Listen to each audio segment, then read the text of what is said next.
Sunitha Williams ను నేను వెనక్కి తీసుకువస్తాను అంటే బైడెన్ నా ఆఫర్ ను రిజెక్ట్ చేశాడు అని ఇలాన్ మస్క్ ఒక కాంట్రవర్షియల్ స్టేట్మెంట్ ఇచ్చాడండి. కేవలం 9 రోజుల కోసం వెళ్లిన సునీతను బైడెన్ 9 నెలల పాటు అక్కడే ఉంచాడు, కుళ్ళిపోయేలా చేశాడు. ఈమె బహిరంగంగా బయటకు చెప్పడం లేదు కానీ చాలా నరకం అనుభవించారు.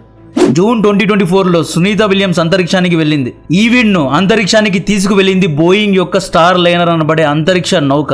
ఈ నౌక సాంకేతిక లోపాల కారణంగా చెడిపోయింది. దీంతో ఈవిడ 9 నెలల పాటు అక్కడే తన ఫ్యామిలీని వదిలేసింది, టార్చర్ అనుభవించింది. డిసెంబర్ 2024లో ప్రెసిడెన్షియల్ ఎన్నికలు జరిగాయి. ఈ ఎన్నికలకు ముందు చెడిపోయిన స్టార్ లైనర్ నౌక నుండి తీసుకువచ్చి ఒకవేళ ఈవిడకి ఏమైనా జరిగితే ఎన్నికల్లో ఓడిపోయే అవకాశం ఉంది అని భయపడి బైడెన్ కావాలనే ఈవిడ్ను అక్కడే ఉంచాడు.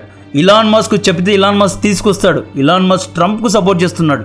ఇలాన్ మస్క్ ఈవిడ్ని కాపాడితే ట్రంప్ విజయం సాధిస్తాడు అని భయపడి రాజకీయాలు చేసి చిల్లరగా ఈవిడ్ను 9 నెలల పాటు అక్కడే ఉంచారు. ట్రంప్ గెలిచిన తర్వాత జనవరిలో ఇలాన్ మస్క్ ను ఒక్కటే అన్నాడు, నువ్వు తక్షణమే సునీత విలియమ్స్ ను కాపాడు అన్నాడు. దీంతో ఇలాన్ మస్క్ రంగంలో దిగి ఫ్రీడమ్ నౌకను పంపించి మార్చి 19 ఉదయం 3:30 ఈవిడ్ను గల్ఫ్ ఆఫ్ మెక్సికోలో ల్యాండ్ చేయించారు. దీని గురించిన ఫుల్ వీడియో కావాలి అంటే కింద ఉన్న లింక్ను క్లిక్ చేయండి.